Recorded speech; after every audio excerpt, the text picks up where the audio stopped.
There was a saying in the SEAL teams, or there was a term, and it comes from a saying in the SEAL ethos called "ready to lead, ready to follow." Yes, and there was a term called teamability, right? And there's a commander, and there were books that got written about this afterwards, but I heard him give this in a speech in 2012, and there was nothing written about that stuff at this time. Like the first book that talked about teamability was in like 2015 or 2016.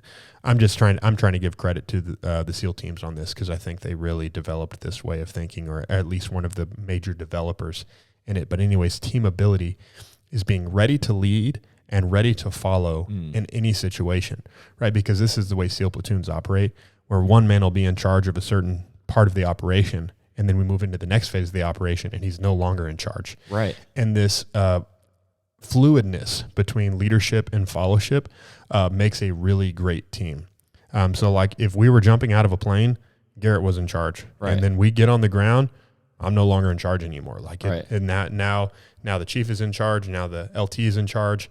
Now the point man is leading us in the direction that we're supposed to go. Like everyone moves into their roles, right? And this comes back to the initial belief is that leadership is about order. Yes. Right. Everyone needs to play their roles. Yeah.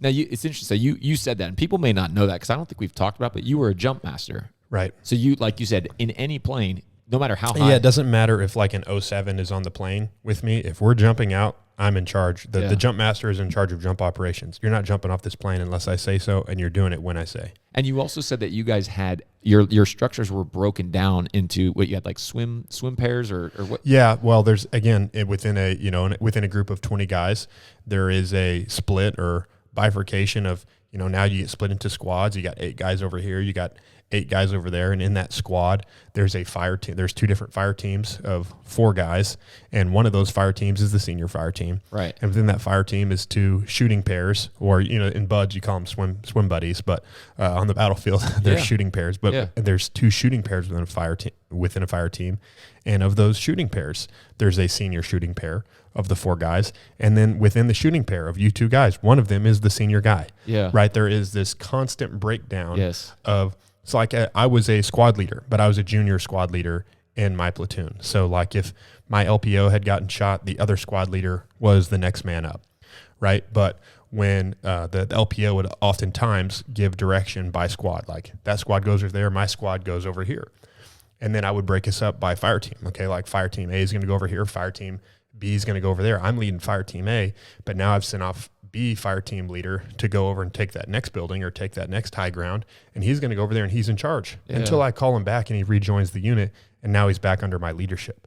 Right? It's a very important skill that SEALs have called teamability, the rapid ability to switch from leadership to fellowship. And most people are only good leaders or good followers, but you're not good at the other one. You're either great at following and you don't step up when it's your time, or you're really a natural born leader and you like to lead, but when it's time to follow, you don't want to submit, right? And you'll be a part of a great team, and teams operate really well when they have what's called teamability, the rapid ability to switch between leadership and fellowship. I love that. I hope you guys grasp that. You guys get studied. SEAL teams get studied for teamwork because you guys are known for, you said like you guys I think they're one of the greatest pictures of synergy, like Aristotle talks about, where 1 + 1 = 3. Yeah. Where the sum of the whole is greater than the sum of its parts, meaning, 20 guys appear as 100 men on the battlefield. How do they do that? Because they are such a combined unit, like 1 + 1 or 1 × 1 = 3. Men become more than just themselves by their ability to multiply each other. And they only multiply each other by working very well together. When you don't work well together, that's where 1 + 1 = 1.9 or 1.8. Right. And that's the way a lot of corporations work. You have so much friction. You have so much lack of leadership. You have so much lack of unity that 10 men are only equal to 8 men. I love that, man.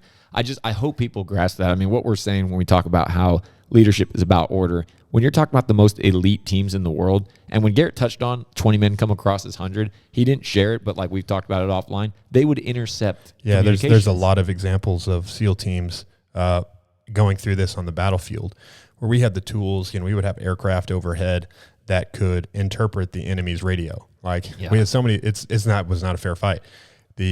Our guys up in the airplane are catching the enemy's radio signals. They usually weren't encrypted. and listening to it, translating it to us, telling us what they're saying, right? So we can hear the enemy. And most of the time, the guys in the airplane, they're just going to give us like, very usable information, but sometimes they would tell us, or you get it later from the intel team and the after action report of like, man, there's only y'all's platoon out there, but they thought there were 70 of you guys, or they thought there were 100 of you guys, because of the level that we would work together.